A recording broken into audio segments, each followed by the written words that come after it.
Hey guys, we're back. I'm Martin Gaston, and we're going to be looking at some Rome 2. I'm with Al Bickham from Creative Assembly. Hi there. You've come all the way from England. That's right, yes. Yeah. I've come all the way from England, yeah. How are you finding the show? Fantastic, amazing, huge, as it always is, yeah.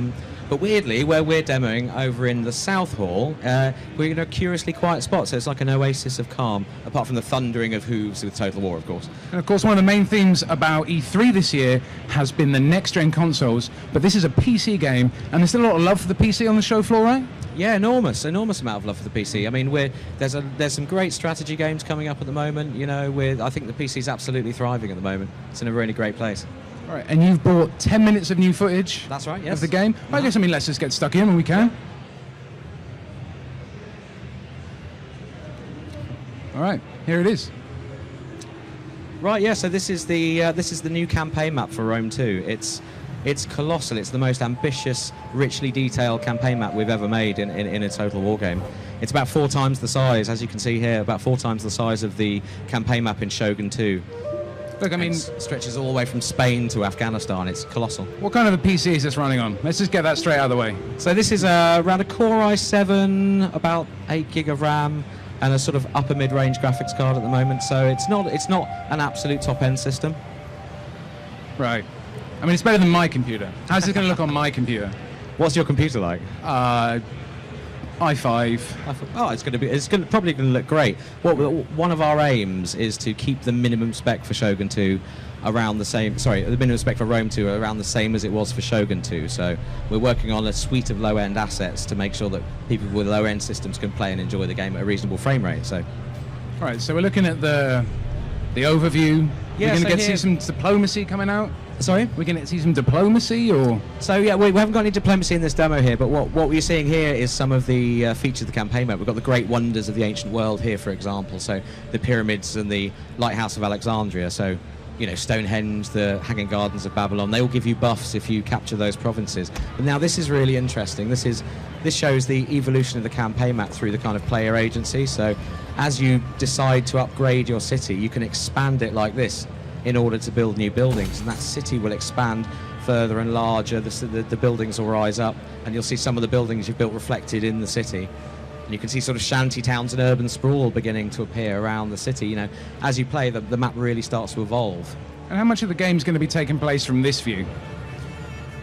It depends really upon how many battles you choose to fight, because of course you can auto-resolve battles in cases where it's clear you're going to just win the battle. You could auto-resolve, but you know, we've got some of the most tremendous scale battles you've ever seen, so it's probably a 60-40 split if you're a regular battle player. So, and we'll see some battle in a second. We'll see the Battle of the Nile, which is one of our new historical battles.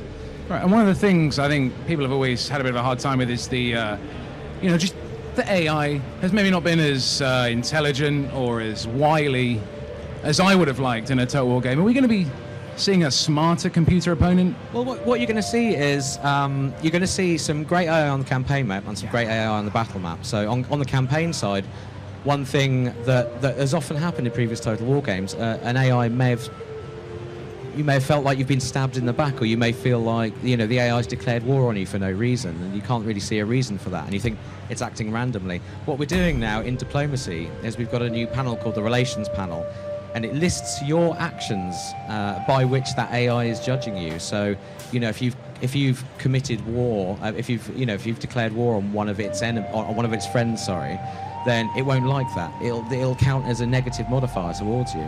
And if you march into its territory under arms, for example, it won't like that. And so you can literally see, you can make a value judgment on how diplomacy is going to go and why that AI is making the decisions that it's making. So we're giving a lot broader window into the AI's decision making. So that should be a real help to players, I think. What you're saying is the AI is still going to come and attack you, but you're just going to know the reason why this time. Exactly. Now, of course, we've got different AI personalities. Some factions will be more more diplomacy-led. Some factions will be more cautious. Some will be more aggressive or expansionist. So you've still got that to deal with as well.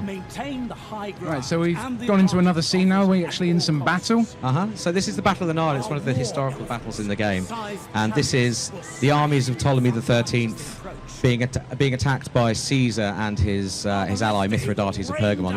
It's one of the battles that happened in 47 BC. So now the reason this battle is so spectacular is because it's got such a vast range of exotic units in it, and it's a combined battle as well. So we've got one of these combined battles where land and naval units can fight in the same theatre of war at the same time. So you can use your ships to disembark troops on the land to support the troops, or shell them with ballistas and things like that. Now I saw some war elephants a minute ago. We're going to get to see some more war elephants. We will see some war elephants. Yeah. I want to see some war elephants. Yeah, 10 tons of muscle and tusk trampling your enemies to jam. They're a really fun unit to use. But of course there's a danger side as well. So our war elephants have a kind of internal rage meter that builds up over time. So if you've got guys throwing javelins at them, covering them with arrows and spears, they get a bit angry and they can run amok, at which point you lose control of them. And then, hey, if you've got loads of your guys standing around, they stop distinguishing between friend and foe. So, you've got to be careful with elephants. Al, are we going to see some crazy war elephants today? We'll see some crazy war elephants today. But the bit I really want to point out is the chariots and the impact that they have, because all the units in our battle demo in our battles now have a mass rating. So you'll see on a simple level what that means is if you've got a light unit, just guy in a loincloth with a spear, and a heavily armoured Roman infantryman smash. If they smash into lightly armoured units, they'll kind of compress them and drive through them. So when you see something like a war chariot, which has great weight, bearing down on a unit, it will really burst through. So we'll see that in a second.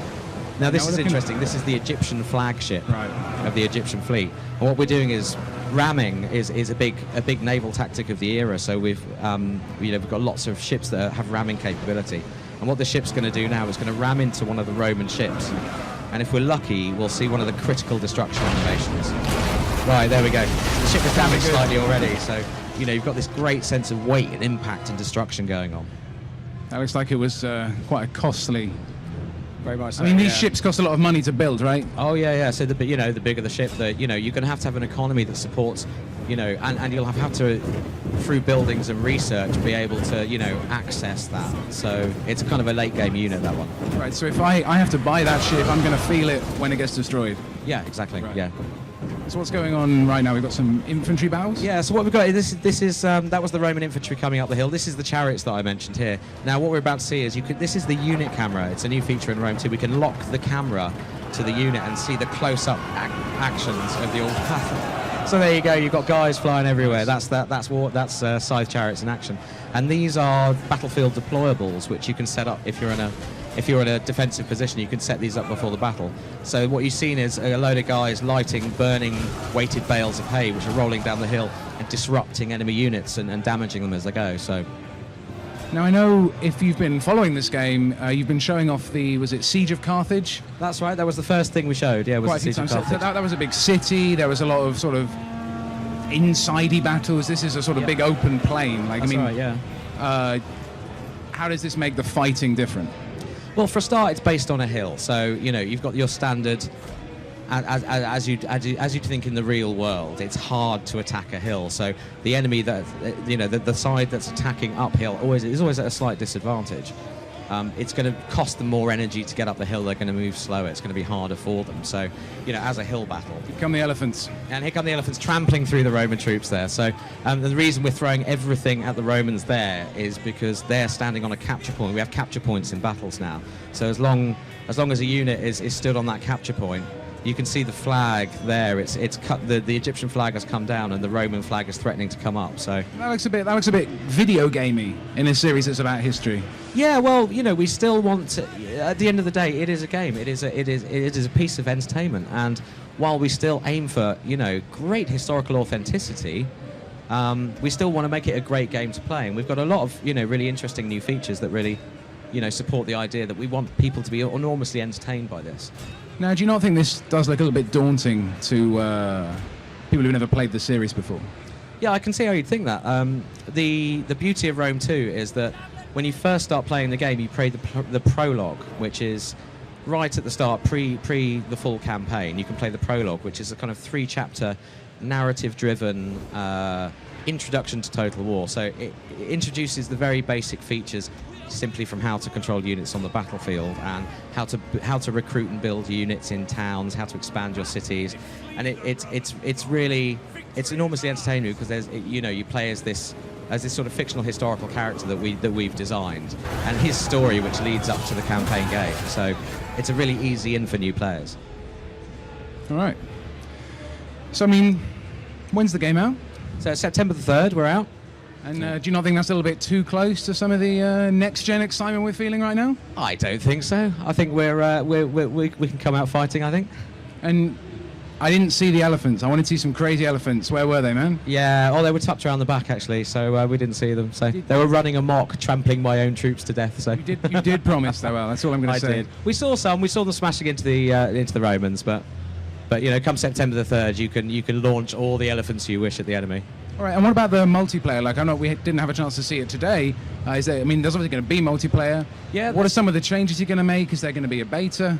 So at the moment, with multiplayer we've got the standard kind of multiplayer modes. We've got the kind of head-to-head up to 4 players modes. We've got a couple of new, quite exciting features we're working on, but we're proofing them out at the moment. So we might have to save that till another day. Fair enough. Well, that's Rome 2. Thanks for coming in now. We're going to cut to some Battlefield 4 now, and then we'll be back with some Elder Scrolls Online on GameSpot.